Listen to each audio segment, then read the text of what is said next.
Eu não sei se você sabe, mas quando eu, filho de Deus, faço alguma coisa que um irmão meu se escandaliza. No tempo de Paulo, por exemplo, tinha gente que não comia carne de jeito algum. E hoje em dia tem. E quando via a pessoa comer carne, ela se escandalizava. Mas que direito tem isso? Mas não, essa pessoa não é de Deus. O apóstolo Paulo falou disso aqui em Romanos, capítulo 14, o versículo 16. Não seja, pois, blasfemado o vosso bem.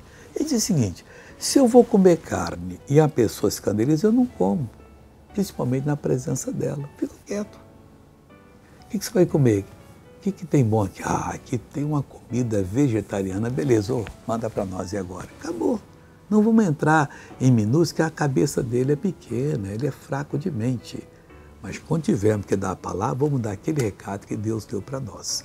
Veja essa pessoa abençoada e eu já volto. O que aconteceu com você? 3 anos atrás eu caí de uma escada e eu estava com a sandália havaiana. Só que a sandália não saiu do meu pé e torceu. E daí o nervo saiu do lugar. Daí eu fui, tirei, disse que o tendão tinha saído. Eu fiz várias fisioterapias. Tempo ficava bem, tempo voltava. E de os últimos anos para cá, quando eu uso salto, e no dia seguinte eu ficava mancando e doía muito. Então eu não lembrava isso. Como é que você chegou aqui andando?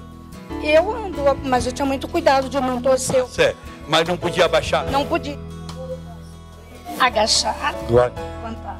Oh, Eu não fazia isso. glória a Deus. Voltei agora. Pai, eu uno a minha fé com a fé dessa pessoa.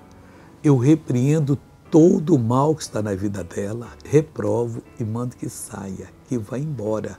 Não pode ficar, está amarrado em nome de Jesus Cristo e tudo isso é para a tua glória, Pai, em nome de Jesus. E você levanta as mãos e diga, obrigado, Jesus. Amém.